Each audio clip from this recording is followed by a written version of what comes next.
Berpencar begitu mencari apa yang lama dicari. Teman-teman semua, seperti yang kita ketahui bahwa tempat yang paling aman untuk kita tempuh pendidikan adalah universitas dan juga sekolah. Tetapi sekarang ruang kelas kita dipenuhi dengan tangisan-tangisan yang tidak terdengarkan. Seperti yang kita lihat sekarang, pendidikan di sekolah maupun di universitas tidak lagi mengalami yang namanya kesalahan kurikulum, tetapi banyak sekali kekerasan moral, kekerasan seksual dihadapi oleh para pendidik-pendidik. 6 September 2024, seorang ayah bernama Safarudin yang menemukan jasad anaknya meninggal di sebuah pemakaman. Pelakunya ada 4 orang, satu yang termuda berusia 12 tahun dan 3 orang lagi yaitu tidak dihukum, hanya dibawa ke tempat rehabilitasi. Ayahnya bertanya, di mana letak keadilan di Indonesia ini? Teman-teman semua, ini bukan cerita fiksi, tapi ini bagaimana rasa aman dan juga kenyamanan bagi anak-anak di Indonesia yang kehilangan rasa aman mereka bahkan di lingkungan mereka sendiri. Mari kita jaga rasa aman anak-anak di Indonesia.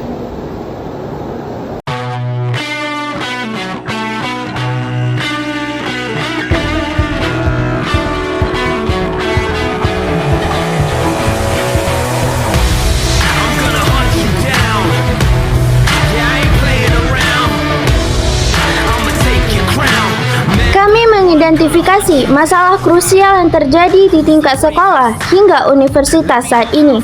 Degradasi moralitas anak bangsa yang berujung pada tindak pidana ekstrim, kriminalisasi, serta intimidasi terhadap guru, dan tumpang tindihnya sistem hukum pidana anak yang seringkali membuat keadilan terasa lumpuh.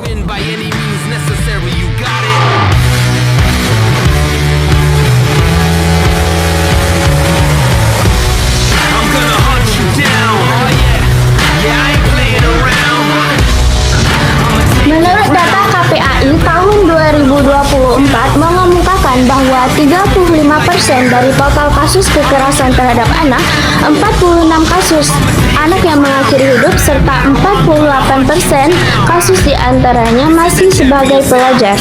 Data dari Komnas Perempuan mengemukakan bahwa terdapat 97 pengaduan kasus kekerasan seksual di lingkungan pendidikan, di mana dari rentang tahun 2020 sampai tahun 2024 mencatat bahwa sekitar 43% terjadi di perguruan tinggi, 17,5% di lingkungan pesantren, 16,5% terjadi di SMA dan SMK. Selanjutnya, dari Pusiknas Bareskrim Polri, Desember 2025, terkait kasus perundungan naik lebih dari 2 kali lipat, di mana pada tahun 2023 sebanyak 285 kasus dan di tahun 2024 menjadi 573 kasus.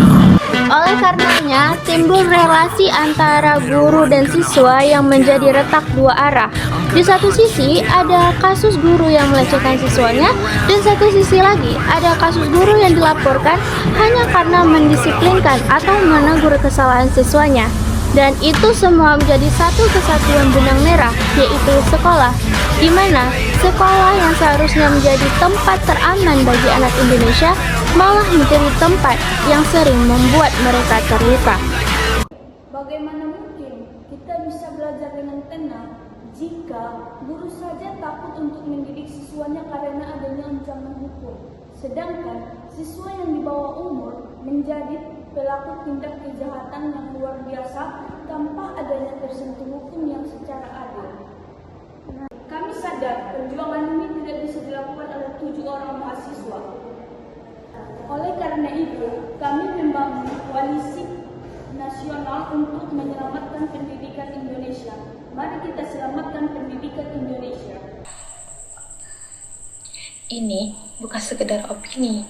Berdasarkan data dari Pusiknas Polri, jumlah kasus perundungan dan kekerasan di lingkungan pendidikan itu naik hingga 2 kali lipat, yang yang dari 285 kasus di tahun 2023 menjadi 573 kasus di tahun 2024.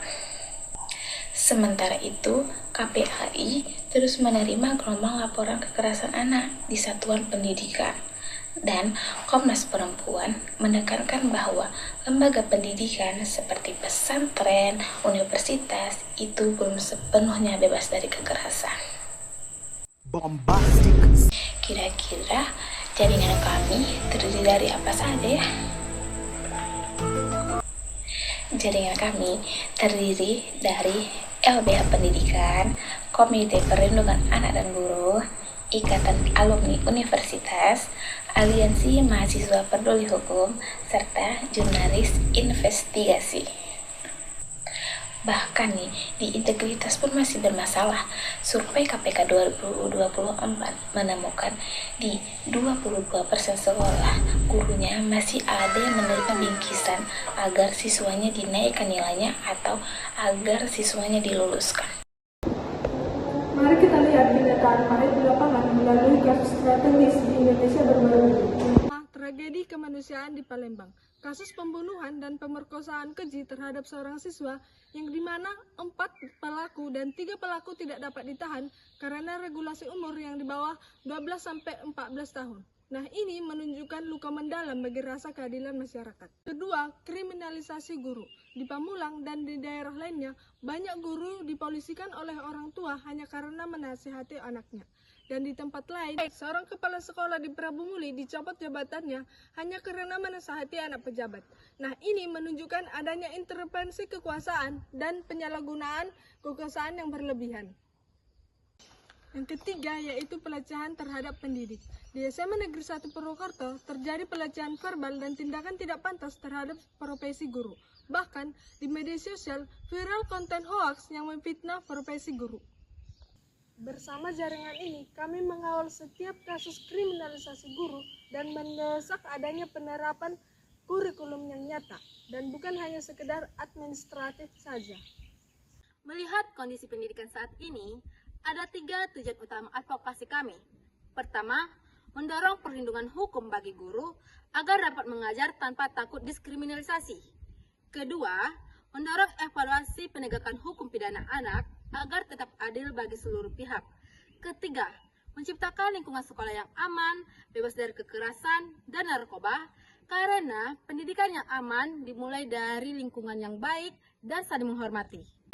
Sasaran advokasi kami ditujukan kepada yang pertama, ditujukan kepada Kementerian Dasar dan Kementerian Tengah serta Kemenristek sebagai regulator.